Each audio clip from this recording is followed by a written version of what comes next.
let's switch gears for a second here and let's talk about something a little bit different, a little less negative. There's a lot in what we're talking about, and we unfortunately have to sometimes harp on the negative, although I try and interject the positive in there as much as possible.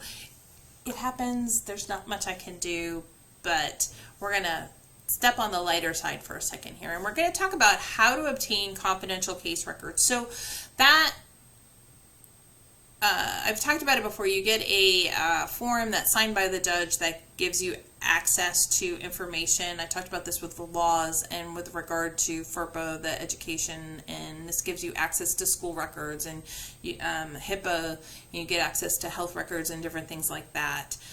There are other confidential case records, and so I wanted to go through, this is what this slide and the next slide are what National CASA put out. You do have access to these records. You can obtain parents' records as well. That is in the same form signed by a judge, but sometimes you have to get a release of information, especially if you're talking about therapeutic items. Therapists will see that signed order by the judge, and it does say that you have access to the parents' information in there. They try and have everything in that judicial counsel form. More on that later in a future training. However, sometimes they also want their specific release of information, and that's because their attorneys are like, nope, we have to have this form. And if that's the case, then you just need them to send you a copy of that form. If you will, then you can either opt to have the parents sign it, or we can get it to the social worker and have them add you to the list to be able to get that information released, because parents are obligated to sign releases of information to the agencies. Now, what I will tell you is sometimes parents don't. They don't want the agencies to have that. Unfortunately, they don't have that option. And so a lot of times it'll go to court, and the judge has to explain to them, or the lawyers have to explain to them, that they really have to sign that release of information. Now, I do want you to understand, especially if you're talking about a therapist report, and this is where we have the most pushback, to be honest, for legitimate reasons. When we get that information, we are not getting details from a therapist. What you get is a couple of things. And sometimes if you explain to them, you're not looking for the entire record. All you're looking for is for them to be able to answer a couple of questions. Number one, are they attending therapy? Do they have any missed sessions? Okay. Kind of put that all in one question. Are they attending therapy regularly like they're supposed to? Do they have missed sessions? Something like that. Number two, are they participating in therapy? Now, if you've ever had a teenager or a middle schooler, excuse me, and you're like, nope, we're going to have a family dinner, and they're like, yeah, I don't want to, I'm not hungry, because they just, for whatever reason, they're in their wonderful mood. Please hear that word very sarcastically. And you're like, well, then you don't have to eat, but you have to sit here with the family while we eat and engage in family time at the dinner table, right? And they sit there and they're like, and if you can get them to answer, it's one word and it's abrupt and it's like, fine. You know, it's very staccato is how we would say it in the music world. And they're there, they're attending, but they are not participating. That's what we're trying to find out. Are they participating? Are they actively participating in the therapy? Yes or no? We don't need a lot of details, yes or no. And then the third question, now I know a lot of agencies and programs only stop at those two questions. I do have a third question. Inquiring minds want to know, sorry. I want to ask the therapist for their opinion on a couple of things. If the child is removed from the home, do you think, or what needs to happen in order for you to feel comfortable with the child returning home. And if they're like, well, I feel comfortable with the child returning home now, perfect. Then I know that. And I have now had the therapist tell me that that's a fact that I can now include in my report. Or the other way I would say is, do you have any recommendations for the court or things you would like the court to order or consider? That's it. I'm leaving them open to share that with me. Now, typically what I will do is I will ask them, would you be willing to just email that to me? You know, would you be able to email that? Or would you be willing to email with me that you're comfortable with the child returning home now? Or recommend that the court do such and such? And they're like, yeah. Sometimes if they seem really busy, I might even go, or would it be okay if I kind of put what you just told me out in an email to you, and then you responded back, yes, that's what I said, or yes, that's what I think. See, then the honest is they just have to type a one sentence yes or no. And that way I can make sure I always tell them that way I can make sure I am accurately portraying the information that you would like to share with the court. Because I'm okay with the therapist wanting to share with the court. Interesting fact, one of the things that I will tell you is that therapists do not produce a court report for every court hearing. They only produce a court report when requested by the agency, in our case, St. Francis. Very, very interesting fact there. And so a lot of times the courts want an update from the therapist. Here's how you can get that without the therapist having to write a big, huge formal report, the agency having to request it in time, etc., etc., etc. We can get it like this. But that email will become very important from the standpoint then you can show it. That email could even be submitted into the court record as a part of your court report. So keep that in mind. If you want to look at the DCF file in Kansas, you can go to the DCF office and look it up. You can't take copies of it, but you can take notes. However, that is not typically something that we do in our program. I do know one of my friends has a program very close to us, and they do that as a matter of form. We typically don't, because we have access to what we call the court system, and so anything that's been filed in the court record we have access to, and that is predominantly the information we want to go with. I want to always have more information, but if you feel it's appropriate to go ahead and try and read that social file and we can get you access, that's something that you would go to the CASA staff and we would help process. Same thing with grades. A lot of times for schools, you will need to show that judicial council form that's been signed by the judge. A lot of times they'll take a copy of it. That's fine. We can print them a copy. Typically, if I know you're going in there, if you let me know, I will print you another copy. And you'll need an ID, you'll have to sign in, you'll have to kind of follow their rules. We have volunteers that actually meet with children at the schools and things like that. But this allows you to then go and get copies of grades and access to things like that. Typically, we don't have a lot of issues with that around here. You can even talk to the child social worker or the school social worker about a child if they've been meeting there, that sort of thing. But there is a protocol for every school, so you just have to figure out what that is and be aware of it, or you can ask us and we can help you through that. The other thing that I want us to talk about is obtaining records from child welfare agencies. I've kind of talked about that. I talked about the schools, hospitals. So the medical records, we can follow up with doctors and stuff, but I will tell you, even the court has a hard time getting that from them. But you are welcome to, it works really well when it's local stuff, because you can go, local doctors are more willing to share with the court, whereas the big huge hospitals in the cities like Kansas City, they have people from all over the state that go there, and they just don't have the time to see the patients and do all the note taking and everything else. So sometimes there's a little bit more. I will tell you that St. Francis typically will request records, but if we had a record that we wanted to request and what you could potentially do is you call ahead, you can place a request, they're going to want to see that judicial counsel form. We can help you facilitate that to make it happen if it's needed. If you're ever denied access to records, just let us know and we can kind of help you with that. That is definitely something that we are here to help you do. So now I'm going to go on taking case notes. I know we talked about this before, but I wanted to talk to you just an extra minute about those notes when you have all your visits and everything like that. We call those case notes.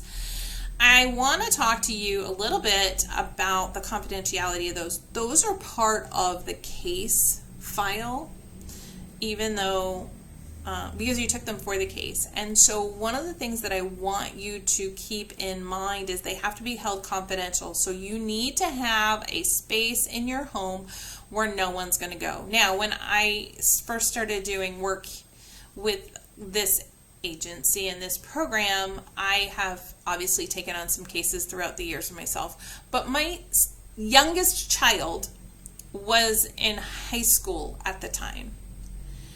And because he was a junior in high school, actually, before then even, what ended up happening is he was adult enough that I could say, this is my confidential stuff, don't go in this secured box, like just a file box, right? And I could tell my husband, this is where my CASA stuff is, don't touch it. Now, if my grandbabies came for a visit when they were younger, they're not going to understand that. So I need to be mindful of where I'm putting it and make sure it's secured and different things like that. But that is part of the case file, which means when the case ends, all those need to be turned into us, and that needs to happen within 14 days. 10 business days or 14 calendar days. And so one of the things that we want you to do is take those notes. We want you to date them. We want you to keep them. However, remember they are part of the case file, so you need to make sure you're keeping them separate, which is a perfect time for me to also talk about emails and different things like that. But I'm going to hold on and talk one more thing about the case notes. In the rare case, we may be called to the stand to testify. And it doesn't happen very often. We have volunteers who've been with us for a few years and have never had to go on the stand and testify about a case. So I don't want you to freak out. But if it does happen, you can refer to those notes. They'll be asking you very specific questions. If it does happen, we'll know in advance. And the county attorney and the guardian ad litem will have already know what they want to ask. And so we would share that with you, and they can sometimes even prepare you, and they'll talk about like, okay, we're going to ask this, and then we're going to ask this, and then we're going to ask this. And so they'll go over those techniques, and we'll go over other techniques with you as well. So one of the things that you can do when you are testifying is if they ask you about a specific date or a specific thing, and all you have to do is say, may I refer to my notes? And they will say, if that will refresh your memory. That's your cue to go ahead, and that's why it's really great when you have them dated and you kind of know what dates you're talking about and things like that.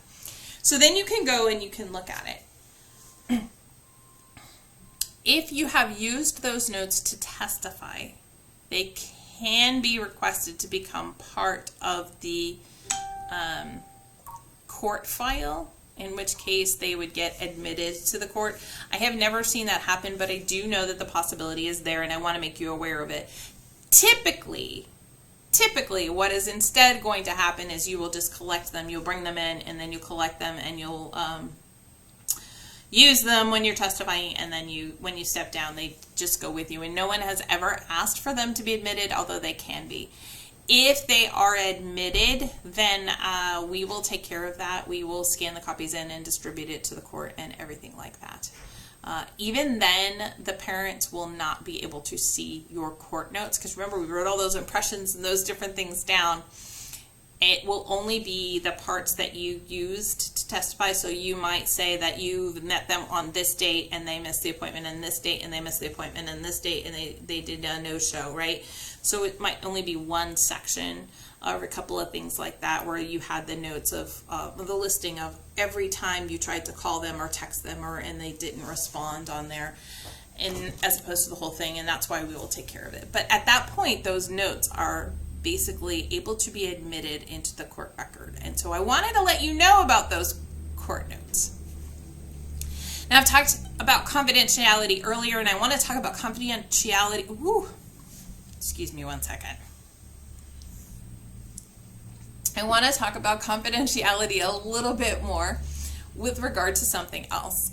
We highly recommend that you create an email address that is just for your work as a CASA volunteer advocate. And so many people will, and we do recommend Gmail. I don't get a kickback from them, and you don't have to use them, but a free email address is what we do recommend. Now, one of the reasons why we do that, and I have a reason why I actually have a couple of reasons why we recommend Gmail. But first, why do we recommend a separate email account? Well, my husband has access to my personal email account. He could see anything in my personal email account. I mean, that would require he'd have to remember what my password is, but, you know, he could potentially find that out. And if he ever saw anything on a case that's a breach of confidentiality, I would have to report that to the CASA staff, okay, myself, and then a whole bunch of other people. Because we talked about the breach of confidentiality and what would have to happen. However, if I have a separate email address, and I'm the only person who has access to that, then that is a safe place for us to send case file information, case file documents or case-related information, and know that no one but you can have access to it. Now, why do I suggest Gmail? Two reasons. We'll talk more about visits and different things later on. However, one of the things I do want to bring up is sometimes when you're out doing these visits, and remember, we anticipate that you have to do at least one face-to-face, although we recommend at least every other week. So 2 to 3 times a month, depending on if there's 5 weeks in a month or not, every other week that you are meeting kind of face-to-face with the child, or at least once a month, and then communicating with them in other ways. But you're also meeting with parents, grandparents, potentially school teachers, so many other people. However, sometimes the parents are not always receptive to certain things, or they might be completely fine, but you feel uncomfortable meeting with that person. And we always want you to be comfortable. Now, remember, you're not required to meet parents in person. So you could use a telephone number and just use a phone call. You could use email, etc. And this is where we start to get to why we recommend, another reason why we recommend the email address, because then it's not your personal email address. And same thing with placement. They have an email address that they can, or an email that they can use that is not your personal. So your personal is not getting bombarded with case stuff, potentially. Doesn't happen very often, but every once in a while you have a case where they're very communicative, and that's not a bad thing. But what Gmail does have is they have Google Voice, which allows you to make phone calls and text messages to and from a Google Voice telephone number that is local. I think ours are out of either Salina or Topeka. Although you can pick a county, you pick anywhere in Kansas, and you just get a new telephone number, and it still rings on your phone. Let me pick up my work phone for a second. It still rings on your phone. It still texts from your phone, but it texts from that Google Voice app, or the calls come in and out through the Google Voice app, and it means they're calling a number that is not your personal number. And the good part about that is that way you're not giving out your personal cell phone number because you have a Google Voice account. And it is free if you open up a personal Google email or Gmail account. And so you could opt for a Google Voice free. And we do that for your protection. That way you don't have to give your personal cell phone number out, and that way you don't have to give your personal email address out. You can still text with people, you can still email with people, you can still call people, but you've got it separate from your others without having to buy a new phone or anything like that. So that's one of the reasons why we do Gmail. And I bring this up to say, you've heard me talk about Spitfire already. My 7-year-old, man, she was just something else. And her dad was extraordinarily violent. He had pled down a murder 1 charge to just barely below murder 1, and had a lot of violent assaults and different, very, very violent criminal background history. I, as a volunteer, did not, and even a staff person at that point, did not feel comfortable meeting with him in person other than at court. Now, this is pre-pandemic, so all the court hearings were at court at that point in time. So I would see him in the hallway before court and could kind of talk to him one-on-one, or after the case was finished, I would leave and I would talk to him or the mom or whomever at that point in time. So I could have conversations there. I felt very comfortable there because we were in public. And that was all fine, but I didn't feel comfortable meeting with him one-on-one, but I still needed to have information back and forth. And so I would use the phone here in the office, or then I found out about Google Voice and I started to use that and that email, and that was my protection. And that is one of the things that we don't want you to do, is we don't want you to be in a situation where you feel uncomfortable physically. We want you to feel safe. And therefore, this is one of the ways that you can do that. I bring that up with case notes because it kind of all goes with those visits and everything that we're doing. And I wanted to take the opportunity as we start to get into this is to make sure you're watching out for your safety first. Now, typically visiting the child if they've been removed from the home isn't a big deal. You're going to a foster family. It's not a problem at all. You're not going to feel uncomfortable. However, sometimes you might. And then the other way you can always meet with people in person, if you're like, I really need to talk to them in person, is what I call the private public space.